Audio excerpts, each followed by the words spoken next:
certains médecins vous ont écouté et vous ont ouvert des portes. Je pense oui, en particulier à Michel Audin à Pithiviers. Est-ce que vous pourriez nous parler de ces contacts avec ces médecins qui, justement, ont ouvert des portes? Le premier qui m'a ouvert les portes, c'est le Boyer qui est venu travailler avec moi. Et c'est grâce à lui que, sur ses conseils réitérés, je suis allée à Pithiviers trouver le docteur Audin, qui était vraiment idéal pour que nous lancions un essai. Il était plein de vitalité, plein de bonne volonté, plein de joie de vivre, et nous avons essayé. Et petit à petit, les femmes et les couples qui venaient chanter ensemble ont trouvé une grande joie de venir là, et ça s'est transformé très vite, non pas à ce qu'on pourrait cataloguer comme chant prénatal, mais c'est devenu chant familial. C'est-à-dire que les couples ayant mis l'enfant au monde revenaient pour le plaisir de chanter dans l'endroit où ils avaient été si heureux. Et que très souvent, il y a des personnes qui venaient fêter les anniversaires de leurs enfants là, au milieu de notre groupe de chant familial. Et il y en avait même un certain couple, dont peut-être vous avez vu la photo dans les documents que je vous ai donnés. C'était un couple qui habitait Londres et qui venait chaque année célébrer la naissance de l'enfant. C'était adorable. C'est donc une atmosphère de famille qui présidait à ces rencontres et qui n'était pas spécialisée en préparation à l'accouchement. C'était le chant prénatal familial, voilà, qui est ma spécialisation à moi. Dans cette passionnante histoire que vous avez vécue à Pithiviers, vous avez rencontré des mamans, des papas, vous avez vu naître des enfants, et vous me dites que vous avez revu ces couples revenir à Pithiviers pour fêter des anniversaires. Est-ce que vous avez pu observer chez les enfants une reconnaissance des chants que les parents avaient chantés? Dès la première semaine, quand ils entendaient les parents reprendre, à la demande justement des couples, certains chants qui avaient été sélectionnés chez eux pour bercer l'enfant, on voyait sur la physionomie des enfants un sourire, une béatitude, et les membres se distendent complètement, les bras se laissaient aller, c'est-à-dire une béatitude véritablement. Ça aussi, ça confirme les choses. Et il y avait dans ces cours chez Michel Audin une ambiance familiale absolument extraordinaire que je n'étais pas seule à mettre. Lui, il y était pour beaucoup. Il avait une amabilité, une présence, une façon d'accueillir les gens et du fond de la salle, de me répondre à moi qui était à l'autre bout au piano, qui fait qu'un courant de sympathie et d'affection passait et que les participants recevaient une très grande joie de vivre de sa part aussi, qui passait à travers les chants. Et il était très psychologue. Parce qu'à un moment, il me dit, tout le temps que tu fais chanter les gens, ils sont centrés, leurs regards sont centrés sur toi et le piano. Ils ne se regardent pas. Il faudrait que tu trouves le moyen de les faire se regarder, parce qu'il y a une dimension de contact humain qui n'y est pas. Il faut qu'elle y soit aussi. Je dis, bah, si tu veux, je peux leur faire des danses folkloriques, certaines choses très simples. Je vais chercher.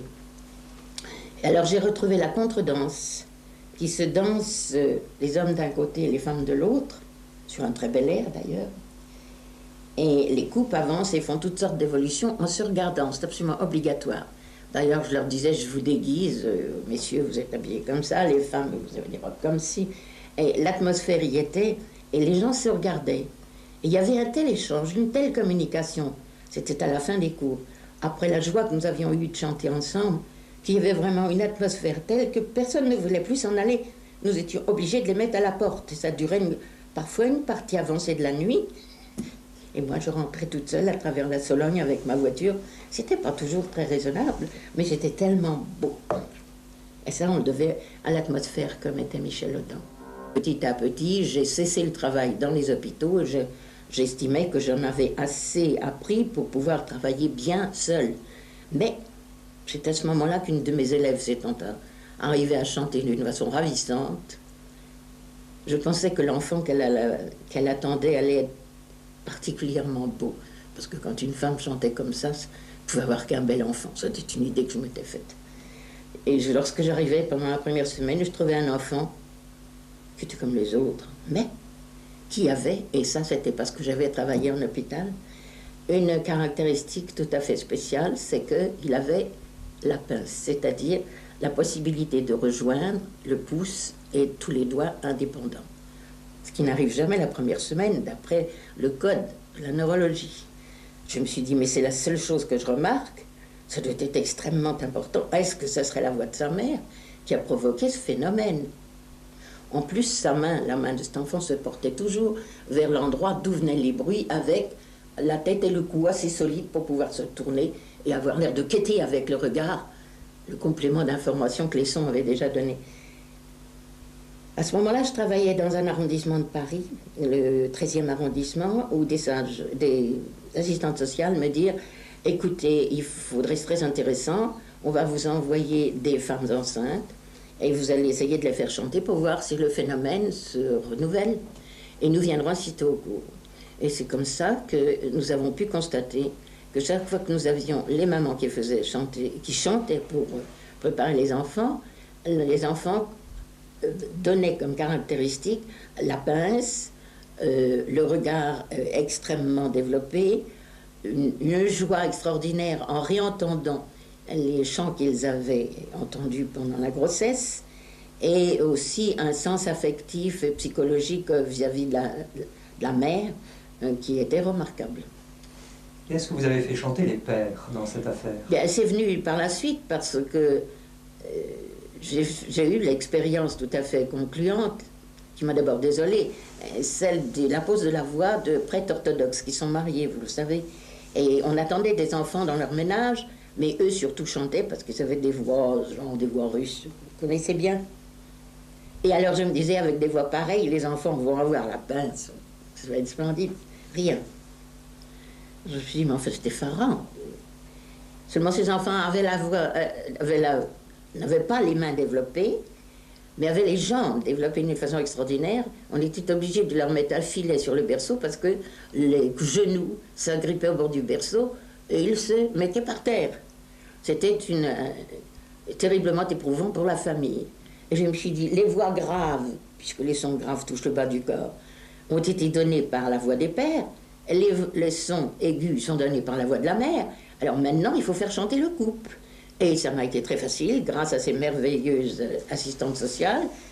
Les mamans amenaient leur mari, ou je leur ai dit, ça m'est égal si vous êtes marié ou pas marié, amenez-moi vos amants, amenez-moi la famille, amenez-moi le grand-père, amenez-moi tout ça. Et on a eu des enfants parfaitement équilibrés, depuis les pieds jusqu'en haut de la tête. Alors là, je trouve que c'est une preuve magnifique, avec le plus grand naturel, de ce qu'il y a besoin d'un père et d'une mère pour porter l'enfant au maximum de son équilibre. Et toutes ces conséquences qui sont très spécifiques, est-ce qu'elles ont été répertoriées quelque part? Est-ce que le corps médical, par exemple, en a utilisé tout ce que vous avez... Pas utilisé encore, sauf dans les fondations qui se font, il y en a 17 actuellement en France, de personnes qui sont venues travailler ici pour ce champ prénatal et qui toutes m'apportent la confirmation de ce que nous avons fait. Mais nous n'avons pas encore récolté officiellement ces mêmes témoignages qui sont toujours ceux-ci. Une nuque extrêmement solide dès les premiers jours, un regard très vif, la pince comme je vous l'ai dit, une joie extraordinaire d'entendre les chansons qui les ont marquées pendant la vie fœtale, une très grande malléabilité vis-à-vis des parents et un équilibre, puis une marche très précoce, avec des jambes bien droites, hein. Donc solidité de toute la colonne vertébrale. Alors là, il faudrait que je commence la collection. C'est pas difficile parce que je reçois tellement de lettres, je les mets dans un tiroir. Il faudra qu'un jour on fasse un inventaire de tout cela. Mais il y a un médecin, Gabriel Rousteau, qui a passé sa thèse médicale sur la psychophonie et qui a commencé à collectionner tout ça. Je vous la ferai connaître, cette thèse. Il fait d'ailleurs partie de notre groupe de recherche. Cette merveilleuse faculté de porter les doigts les uns vers les autres ne peut être compris que peut-être d'un point de vue neurologique. Disons que les vibrations avaient sollicité la vivacité d'échanges nerveux, des neurones, etc. Mais une autre chose, c'est qu'à chacun de nos doigts est attachée une puissance. Et qu'il est bien d'usage, tout le monde le sait, que lorsque, par exemple, la maîtresse en classe demande aux enfants « Qu'est-ce qui c'est ça ?» Et instinctivement, tout le monde lève le doigt. Et pour s'en persuader, je dis aux gens, répondez oui, madame, je sais, en levant le petit doigt, tout le monde se met à rire. C'est absolument anti-normal. Donc, il y a des puissances attachées à notre doigt, et ce doigt-là, c'est le doigt du savoir. Et le pouce est le doigt de la création personnelle. D'ailleurs, les proverbes populaires nous le disent, la création, le coup de pouce de l'artiste, ça veut dire sa forme personnelle de création. Or, ces deux doigts-là font le savoir et la puissance créatrice. Et ce sont des doigts yang. Il est permis d'employer ces trois termes dont nous avons absolument besoin pour comprendre l'homme maintenant. Yang, c'est la manifestation. Nous avons donc deux doigts yang, comme le cerveau qui a son côté yang, et nous avons deux doigts yin, c'est-à-dire qui enregistrent et qui sont en rapport avec l'extérieur pour nous enrichir. C'est ce petit doigt qui est le doigt de l'annulaire. C'est là que dans tous les pays, en général, on met un anneau pour dire qu'il y a une union. Et c'est le doigt de l'union à tous les niveaux, qu'elle soit sexuelle, qu'elle soit sociale, qu'elle soit artistique. C'est le doigt qui va quêter en dehors et qui enrichit l'intérieur. Et puis ce petit doigt-là qui est le doigt de la finesse de perception, qui est le doigt de l'écoute attentive et de la finesse d'intuition aussi. Ces deux doigts sont yin, c'est-à-dire qu'ils reçoivent au maximum. Ces deux doigts sont yang.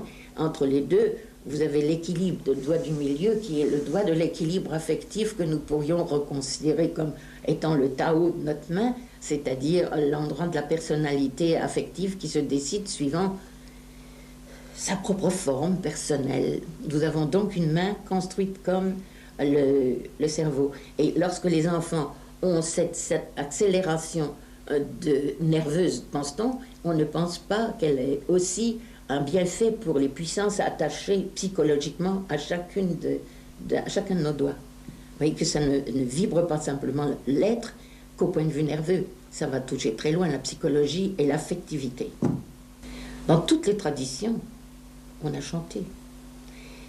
Et je crois que ça fait partie du besoin d'équilibre de l'être humain, parce qu'il sort la force qui est en lui, l'utilisant pour le souffle, ça agit sur la respiration, on est obligé de surveiller ses postures, on est vibré de masser de l'intérieur, ce que personne ne peut faire que la personne qui chante elle-même. Et c'est une formation humaine irremplaçable. Toutes les grandes traditions, toutes les grandes religions ont fait toujours chanter les gens. Ce n'est pas un hasard, c'est pas un point de vue mental. On chantait dans nos campagnes partout autrefois, tout le temps. Nous avons, à travers le chant, la possibilité de faire des lessives avec nous-mêmes. Seulement, ce qui vaut mieux, c'est, apprenant à chanter, savoir que le répertoire que nous choisissons va nous marquer, non pas en rejetant des choses négatives que nous allons évacuer, au grand dommage parfois de ceux qui peuvent nous entendre, mais que nous nous construisons, nous et notre entourage, avec des choses positives. Voilà. Et toujours avec une joie de vivre, même en acceptant qu'il y ait des douleurs, car nous ne pouvons pas dire que nous vivons dans un monde de félicité parfaite. Et il faut préparer l'enfant à avoir des difficultés et à ne pas les évincer. Il faut qu'il les surmonte. La principale chose, c'est que dans le répertoire qui concerne les jeunes enfants et la vie prénatale, on leur donne la connaissance avec ces chansons que la vie est magnifique, que la terre est une découverte, qu'ils auront des difficultés, mais qu'ils ont la plénitude de la vie en eux et que la vie vaut la peine d'être vécue. Et en plus, le merveilleux sens de l'humour, c'est-à-dire ce qui nous permet de nous mettre au-dessus de la difficulté pour dire « bah oui, tu n'es pas grand-chose, mais à quoi ça sert de te désoler? Toi, tu existes au-dessus de ça. » Le sens de l'humour, vous voyez, c'est formidable.